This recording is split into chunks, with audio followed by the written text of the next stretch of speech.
Hi, welcome back to Leetcode. So in this video, I am going to discuss the fourth problem from today's weekly contest 488. That is maximum score using exactly k pairs. Okay.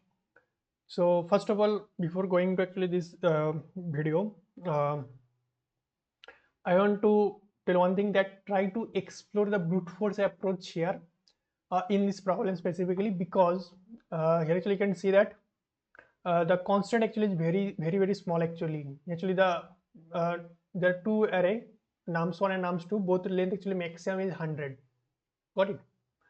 And so that's why brute force approach will work actually in this problem. Okay, that is actually not hard actually in this problem is not actually hard. Got it? So okay, let's start this video. So what is the problem statement? So you are given two integer arrays nums1 and nums2 of length n and m respectively and an integer k.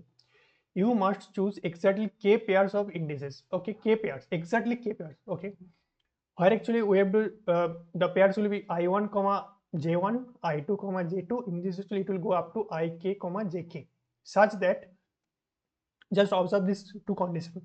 The index of the value of I1, it should be greater than equals to 0 and less than I2, less than I3, less than I4. In this way it can go up to less than n.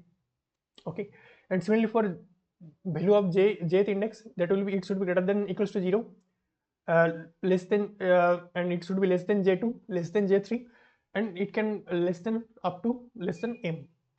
That means one thing, so you can all observe that if I choose any index for the first pair, for the next pair, suppose I will take, suppose if I take 0 comma 1, this is I, this is j. Okay, suppose I1 j1, and for I2 j2, okay, let's take another example that will be more easy to understand. Suppose I have taken 2 and 3, this is the I1, this is the j1. Okay, I1 value is 2 and j1 value is 3. Okay, now if I want to generate next pair, okay, can I actually take 1 comma something 4 or 0 comma 2 or 0 comma 1? All of these pair actually invalid. Why invalid? This is actually first pair, this is the second pair. Okay, so that means ith index here actually 2. Here actually what is the ith index? 1. 2 is less than 1? No. 3 is less than 4? Yeah, it is still valid. 3 less than 4, it is valid, but both should be actually valid.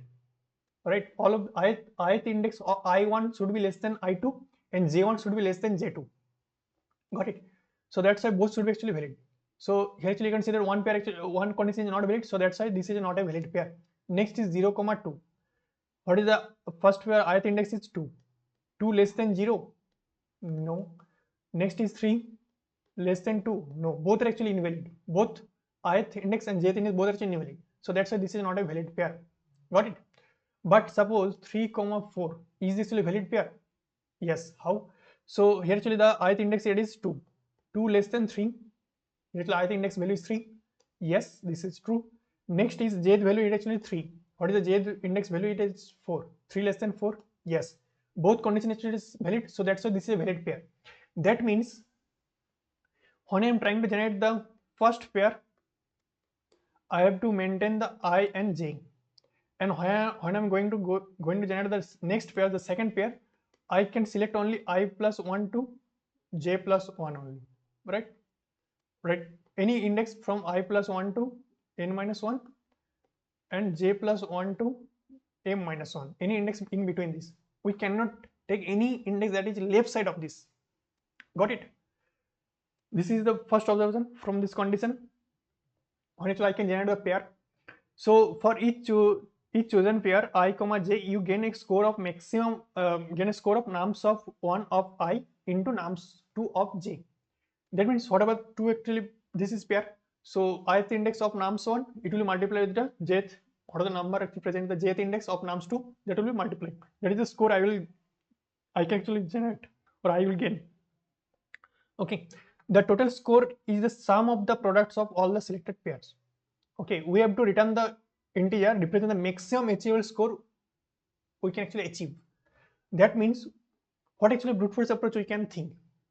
We will try to generate all the combination, right? All the ways to generate k number of pairs, valid pairs. Valid pairs means we have to must satisfy this condition, right? So we can think actually recursion. How? That means first of all think about this, how actually recursion will help here.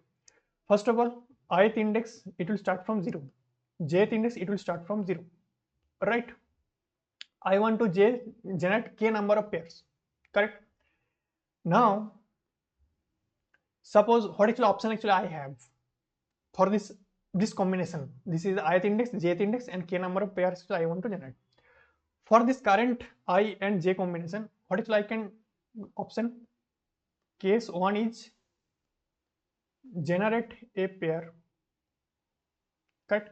So if I generate a pair, then what will be actually the score actually I will get? That will be nums1 of I into nums2 of j plus maximum I have to generate the from helper function again recursively.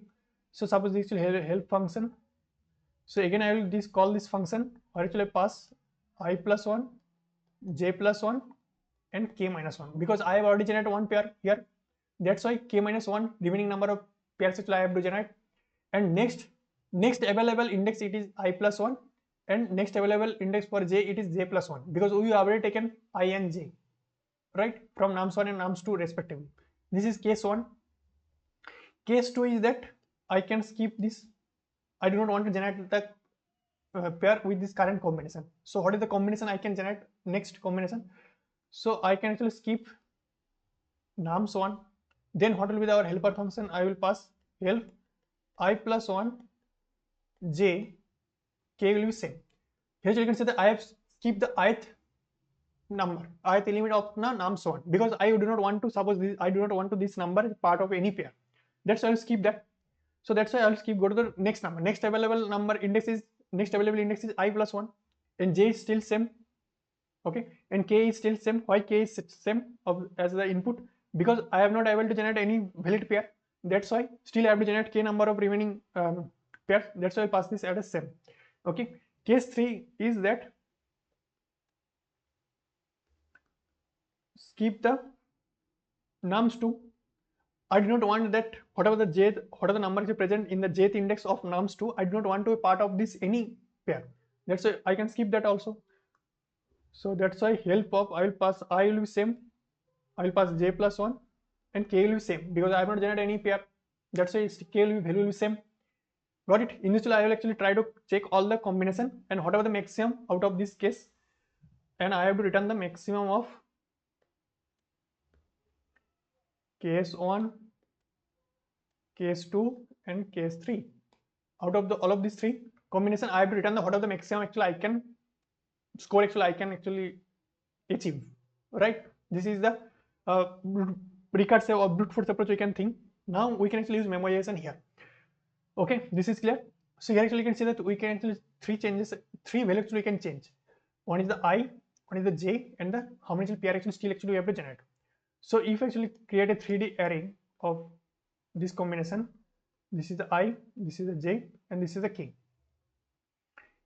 I will see that this dp actually, have I seen this state before or not? Somehow actually if I identify this, if I already have seen this state, so I'll return whatever the value actually I can actually generate, maximum score actually I can generate. Got it? Else I will generate this. This is the basic fundamental of how to actually use memoization on the top of recursion. Correct? So I hope this is actually clear, right? The approach. Right? Now go to the code. So that's why first of all calculate the size of the nums1 array and size of the nums2 array, and I have to generate. I have to create a dp array to actually use the memoization on top of the actually recursion. So that's why dp array, 3D dp array. Why? Because this is the n1 size and this is the n2 size, and next is the k plus 1. Why k plus 1? Because I have to generate k number of pairs. So our k value can be maximum up to k. So that's why k plus 1. Got it? and I actually initialize with long mean. It is actually I will defined with some negative value -4 of -4 and 10 to the power 18. Okay. Now I'll call this helper function, this recursive function that actually pass that this is the ith available index I can actually take. This is the jth index from nums2 I can actually take, and k is the k number of pairs I have to generate, and I will pass this array nums1, nums2, and dp. Got it? This helper function always are going to I actually have I, j, k, nums1, nums2, and dp array. Got it? And I'll check that if have I actually already generated all the actual k number of pairs. That means k will be 0. That means return 0. Got it? And else means if I actually come to this line number 9, if we actually still we have some pair that we should generate, right? So that's why I'll first calculate the again actually calculate the nums1 array size and nums2 array size. Okay, n1 and n2. Now actually I have optimized here how this is actually the base case where actually I cannot generate any valid pairs. When suppose I know the total array length is nums1 array length is n1 and current index is I. Okay, suppose we actually have 1, 2, 3. Currently I am at actually index here. I value is 0, 1, 2. Currently I value is 2. Now k is equal to 2. Okay, that means k is equal to 2 means still actually I have to generate 2 number of actually pairs, but currently I am at index 2. I is equal to 2. So do we actually have enough number of k number of elements in the right side of this? That is still minimum k number of elements should be present right side of this. But here actually you can say how many numbers is present? Only 1. So how you check this condition? Total number is 3. Current index it is actually 2. So that means 3 minus 2. That means I actually have only one element. Is it less than k? K value is 2. 1 less than 2. That means we cannot have enough elements to generate k number of pairs. That's why we will return that this is not possible. I will return the minimum minus infinity, because I have to generate the maximum score. If it actually return minus infinity, that means this combination will not be taken, right? So that's why for the both array I have to check that. So n1 minus I if it is less than k, or n2 minus j for the array 2 if it is less than k, again I return minus infinity. Else this is clear. If first we will check the enough number actually element present or not. Else suppose we actually still some pairs I have to generate. Suppose k is equal to 1, at least one pair actually I have to generate, but we have reached the end of any array 1 or array 2. That time also we cannot generate any valid pair. So that's why I will check that if I is equal to reach the end of this, or j is equal to reach the end of the array 2, then also we cannot generate a k number of pairs. That time also return minus infinity. Clear? These two base condition actually I have to break from here. And this is the I have used a memoization here to actually optimize that, right? So I'll check that in the same state I, j, k, this combination I have previously seen or not. If I have already seen this, so I'll return whatever the value actually I have stored here. Okay. Now actually the recursion condition actually it is present. The 3 cases actually are possible, right? 3 cases. One is that generate one pair here in this current combination I, j. Else skip the next case is that skip the number of nums1, and case 3 is that skip the element number present from the nums2. So that's why I have actually added the comment also. If I actually try to generate this current pair, so that time actually I will call this helper function to get the maximum score I can generate from the remaining portion or remaining number of pairs. So that's why I will call this helper function again, where I am passing I plus 1, next jth index is j plus 1 and k minus 1, because I have already generated one pair here, and also nums1, nums2, nums3, dp is the same. Okay. So if I have found any valid score in the right side of that means this answer not equal to minus infinity. That means we actually have some valid answer in the right side of that time I have to check the answer. So that time I will compare this answer with the current combination. That means first I will generate the current score. That means nums1 of I into nums2 of j. This is the current pair that I have generated, and whatever the score actually I found from the right side of that will be from 10. This will be added, and I will store what are the maximum actually answer actually I have. Next case is that skip that. So that's why again I am comparing the answer. So I'll compare this answer with this helper function. How is giving this current index I. You can see that I'm passing the I plus 1. J is still same. K is still same because I have not generated any pair here. This is if I skip the nums 1. Next is if I skip the nums 2. Then also I'll again compare the answer variable with the what actual answer actually I have still num. And here you can see that I am passing I is still same. J is passing J plus 1 because I have skipped the current index or current index element J plus 1, and K is still same, and all actually remaining same. And ultimately I have checked all the 3 cases, and before returning I'll store this value into this DP vector. Clear? This is a basic recursion, right? So I hope this is clear, and I actually explained this in easy way how actually we can solve this problem. And if you found this video useful, please like the video, and if you're not yet subscribed, please subscribe channel. Thank you. See you in the next video. Bye bye.